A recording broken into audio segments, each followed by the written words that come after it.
Mr. Axelrod, I don't know how many times in this transcript I didn't bring a piece of paper back with me, how many times you called Mr. Young a liar. What is my discovery obligation to go to their records, dig through their files, and find a copy of a document I signed several years ago? But that's not what I was suggesting, Your Honor. It was. It was. You said he can't shirk his discovery responsibilities by signing a document, sending it off, and then say, I don't have it.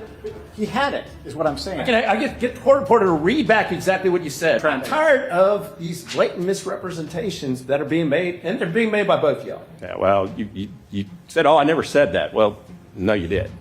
And let me say this. I mean, y'all made a lawyer like that in Philly or New York or D.C. or wherever the heck it is, or Miami. We're not going to play the shenanigans anymore in this case. This attorney is caught in the middle of a discovery dispute that's about to blow up his credibility in front of the entire courtroom. He accused a witness of lying and hiding documents, but it turns out his own side may have been playing games with subpoenas and the last minute evidence this whole time. The judge has clearly had enough after 2.5 years of this case dragging on, with accusations flying back and forth. But if you hate attorneys like this who just lie their way through a courtroom, make sure to subscribe. But enough talk, let's dive right in and watch this one together. The subpoena that Mr. Friedman served on Ralph Otto and the entire civil board fleet that he did not share with us, I can share that with you too.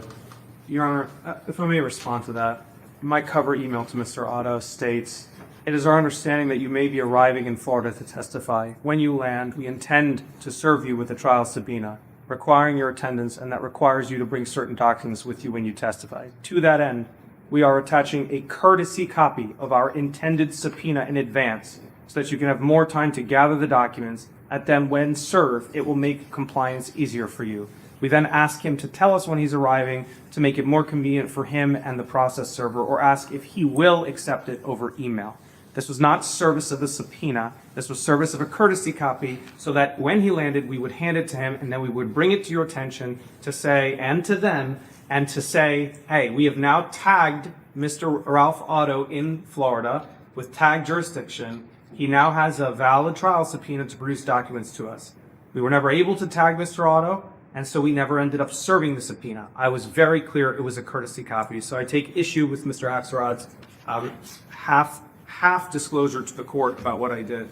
Also, Your Honor, I must take a moment to correct. Before you do it, is that what the cover letter said? I don't have the cover letter in front of me, but there's a certificate of service that says, I hereby certify that the foregoing documents was furnished to all counsel of record by electronic mail on this 6th day of January 2025, the same day that it was sent to Mr. Ralph Otto, and it was never served on us. Your Honor, may I approach? Here's the cover letter. My paralegal prepared a courtesy copy. It says, on my honor and as an officer of the court, it was a courtesy copy. We said it straight out. It is true there's a certification in there, but that's just because I asked my paralegal to prepare a subpoena so we could send it to her, and she simply filled it out. Your Honor, also, if I may just, I feel compelled to simply correct the record because my client has been labeled a liar over and over again. The document, Mr. Young said it was a wet signature, and as you'll see on the document, it is not signed by Helios Global, which means, as Your Honor pointed out, he executed it and then sent it, he mailed it back to Helios Global for execution, so he did not have it to produce in discovery. My client has never lied in this litigation, and in fact, when asked about whether he signed an agreement with Helios Global, admitted it on the stand. Mr. Axelrod was not prepared for that admission, went to impeach him after there was nothing to impeach. And if the court looks at the transcript, you'll hear my objection. He says, I'm going to impeach him. And I said, what are you going to impeach him for? There's nothing to impeach. So he has told the truth over and over and over again. The only thing he hasn't told the truth about is that he didn't know that as of 2022, Helios dropped his security clearance. He had no idea. CNN knew and failed to produce those documents to us when they obtained the documents from Helios Global. And, Your Honor, then when the court inquired about how CNN obtained these documents, CNN lied again by saying it was just luck, that it was just sheer luck that we got it. It was not sheer luck, Your Honor. It was the secret subpoena that was sent out. When the court looks through the questioning that you've just seen, you will see that Mr. Axelrod left the jury with the impression that Mr. Young was doing contracting work with Helios Global, something he knew was not true, and which echoes the statements he made to you about Mr. Young committing a fraud on the court, which of course is not true as well. So, you know, and in terms of not listing Helios Global as a witness, of course we didn't, because we didn't have this document, Your Honor. This document was obtained outside the bounds of discovery. It was hidden from us. It was thrown at us as a surprise. We are now prejudiced, and the relief we're looking for, quite frankly, Your Honor, is conservative in my view. They were not prejudiced, Your Honor. And Your Honor, they put an expert on the stand yesterday that said he still has a security clearance, he's great for, he can do all the work he wants. They knew it's not true. They had their expert get on the stand and say, he's got a security clearance, no problem, he can get work. They knew it was not true. We did not, they did. That is false. Mr. Young testified he still has a security clearance. We had no idea that that's not true. Your Honor, if I may, they knew it's not true because Helios Global told them it's not true on January 2nd, 2025. In their letter, they said, we retained Mr. Young's clearance through approximately November 2022 in the event these requirements reemerged. But they did not. Ultimately, we administratively dropped Mr. Young from our security clearance roles, thus ending any relationship/affiliation. So CNN knew that there was no security clearance in place, something we didn't know because we didn't have this communication. Well, they knew you didn't have it through Helios Global. Correct. Well, that's true, Your Honor, but that is, I mean, Mr. Young's testimony has it through no one else, and what his testimony on the stand was that Ian Conway did him a solid by keeping his security clearance, and I hope, he said, I hope I still have it, if I remember correctly. I'm trying to remember. So clearly, Mr. Young's testimony was the security clearance is through Helios Global. That was the only evidence that there was a security clearance. CNN knew that that relationship ended, knew Mr. Young did not know that that relationship ended, had proof of it and failed to disclose it to the other side, and then put an expert on the stand to say he still has it. Your Honor, I'm not sitting here asking for sanctions. I'm just saying we have been massively prejudiced, and we should be able to clear the record. The jury should not be misled. You can't get around your discovery obligations by signing a document, then sending it off and saying, I no longer have it, can't produce it. That's what happened here. I sign a document, send it off, it's within the company's possession, custody, or control. What is my discovery obligation to go to their records, dig through their files, and find a copy of a document I signed several years ago? But that's not what I was suggesting, Your Honor. It was. What I'm saying- It was. You said he can't shirk his discovery responsibilities by signing a document, sending it off, and then say, I don't have it. He had it, is what I'm saying. I get court reporter to read back exactly what you said, but I think I verbatim said exactly what you said. Your Honor, the point I'm trying I'm to make. tired of these blatant misrepresentations that are being made, and they're being made by both y'all. And maybe they're not 100% lies, maybe they're leaving out a little bit of the truth in making representations. So you carefully say, well, I didn't exactly say that. But you said he's lied to it because he doesn't have any work, but you had no proof that he had work because you're arguing that he signed a security agreement so they could hold his security clearance. Well, I didn't lie and said he had work. We're taking a break. I'm going to go read this real quick. Let me ask you one last question, Mr. Axelrod. You said, we were going to call Helios Global or whoever it was from there as a potential rebuttal witness. And that's why we served a subpoena. We didn't need to list a rebuttal witness on our exhibit list.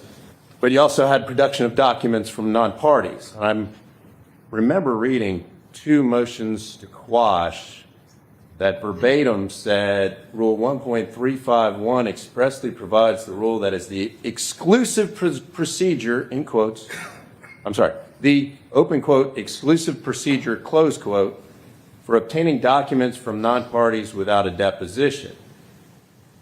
Your subpoena for trial to whomever at Helios had a production request. The motion also says that the motions that I remember reading said that 1.351 requires the notice to the other side.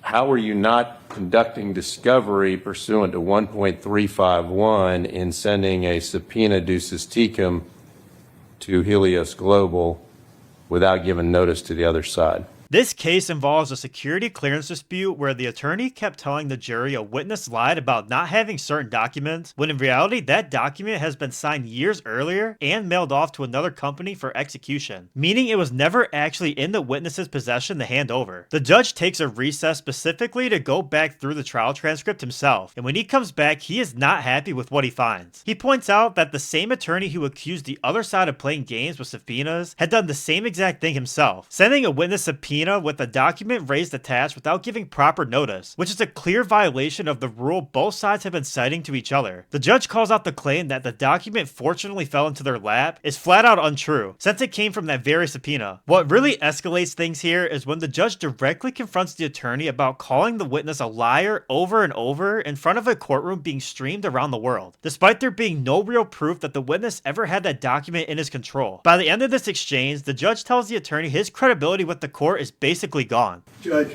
I'm going to take ownership of that. When I called Mr. Freeman this morning after reading the motion, I was asked to prepare a trial subpoena, and the subpoena came across my desk. My paralegal asked me if we needed to send notice of this to the other side. I told her, no, it's a witness subpoena. In 38 years, I've never served copies of witness subpoenas to the other side. I don't recall getting copies of witness subpoenas. I was looking at it as a witness subpoena, not a document production request. There was a ducus tecum component to it. I don't recall seeing it, but it was there, and I think, I'm responsible for that. So if the rule requires notice of a witness subpoena that has a document production request to it, that's on me, and I take responsibility for that. And I told Mr. Freeman that. All right. Well, and Mr. Axelrod made the representation that fortuitously we ended up just falling into our lap at the last minute. But it wasn't fortuitous because it was pursuant to that witness subpoena. Mr. McManus did send it, but we did want him to come testify. That is correct. All right. I'm going to go look at this. I'll be back. All right. I went back through and I was reading the trial transcript that preceded the sidebar and then adjourning with the jury and the discussions that we had with the Helios document that was handed, 589? I think defense 589 was the document that was handed to Mr. Young during the cross-examination. I think I made comments throughout the course of this case about how counsel was conducting themselves, how everything was a surprise, a last-minute thing,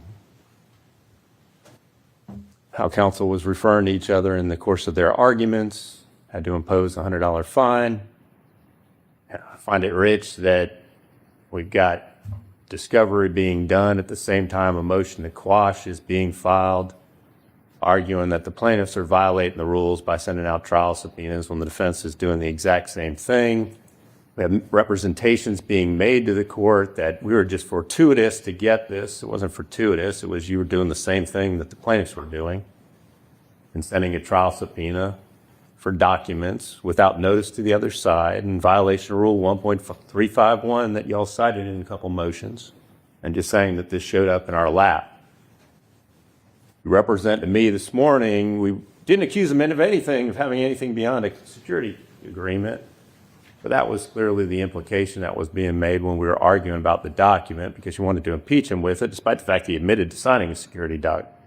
Then you changed it. We want to use it substantively, and it got admitted into evidence. And it was admitted into evidence under my Binger analysis of something that, there's not prejudice to the other side, was primarily the reason. Had I known it been discovery being conducted after the deadline, there was no way in hell that the document would have been admitted into evidence. Mr. Axelrod, I don't know how many times in this transcript, I didn't bring a piece of paper back with me, how many times you called Mr. Young a liar. But yet in his deposition, he acknowledged having his security being held by Helios Global, which is exactly what that document is and which was exactly what he testified to. I think an apology from you was clearly in order to Mr. Young for the number of times in front of this court and streamed around the world that you call Mr. Young a liar for failing to disclose a document that you have no proof was within his possession, custody, or control. Everybody here, I don't know how much money we're clicking off an hour in lawyer bills in this case, and how much credentials the lawyers have in this case. The case has been pending for 2.5 years in my court. And I made a joke, looking back through this transcript, I made a joke of you only have a week and a half to do more discovery in this case till we finish up the trial. But it seems like everybody wanted to do everything at the last minute without telling the other side that we're going to do this discovery and then accuse the other person of being the bad person. And I said in this transcript, I'm not going to decide the case based on who can sling the most mud at each other and make each other look out to be the worst person. I think it came up in the course of things. This isn't kindergarten. Y'all matriculated from kindergarten a long, long, long time ago. Or at least that's what it says because y'all have bar licenses. I'm troubled by all of this to happen. The easiest thing and the clear thing I'm doing is I'm permitting you to call Mr. Conway and get him here to testify and rebuttal. But I'm overly concerned with the level of professionalism or lack thereof that's here. I'm overly concerned. I mean, the transcript of what I read, we said at sidebar when we were arguing after we excused the jury, conflicts Mr. Axelrod with the argument you made today to me. The argument you were making when we were arguing about the document last week, you were suggesting that, oh, we got the smoking gun. This is the crucial document in our case. I don't know how many times I've heard that from both sides in this case. Or the crucial witness. I think every document, the thousands of documents we have in evidence in this case are the crucial documents. But this was being represented as, oh, this just fell out of the sky in our lap, not that we were doing the same thing we were accusing them of being bad people to do. And I take that as a complete insult to me as the court in this case. And you were saying that he completely lied and misrepresented despite the fact he acknowledged that he had his security clearance with Global, which again is another misrepresentation of the court which supports your argument that you were being made. So right now your credibility with me, Mr. Axelrod, is about none, if you understand that. I do. I certainly do. And I apologize if you feel that way. I apologize if you feel that I've misled you. That certainly wasn't my intention. Yeah, well, you said, oh, I never said that. Well, no, you did. So today you said I never said that, but that's what the transcript from last week was representing. I'm reserving on any other sanctions pertaining to this matter and other matters against the lawyers and parties in this case. But at least to resolve the issue for this morning to go forward, you can get Mr. Conway here, and I'll do this too. If Mr. Conway cannot make it here, we can call him via Zoom. All right? Nothing further. All right. Is there anything else we need to get before we get the jurors in here? No, you're on. All right. And let me say this. I mean, y'all made a lawyer like that in Philly or New York or D.C. or wherever the heck it is, or Miami. We don't lawyer like this around here. Y'all may have handled some big cases. We're not going to play the shenanigans anymore in this case. Y'all both understand that? And I'm upping the fine for personal insults to $1,000 per time from $100. In the end, the judge doesn't throw out sanctions on the spot, but he makes it clear that he's reserving the right to revisit that decision later in the case. He allows a rebuttal witness to be called in to clear up the confusion, even offering to bring him in over Zoom if he can't make it in person. Before wrapping up, the judge takes a moment to address both sides directly and saying that he's raising the fine of personal insults between attorneys from $100 to $1,000 per violation. It's a pretty striking moment watching a judge essentially reset the tone of an entire trial that's been running on for 2 years. The professionalism or lack of it clearly weighted heavily on him throughout this whole exchange. This is one of those cases that shows just how much credibility matters in a courtroom, and how fast the judge can turn on an attorney who's been caught mispresenting the record. But drop a comment and let me know if you think this attorney should have been sanctioned on the spot. And if you enjoy this one, make sure to like, comment, and subscribe, and I'll catch you guys all in the next one.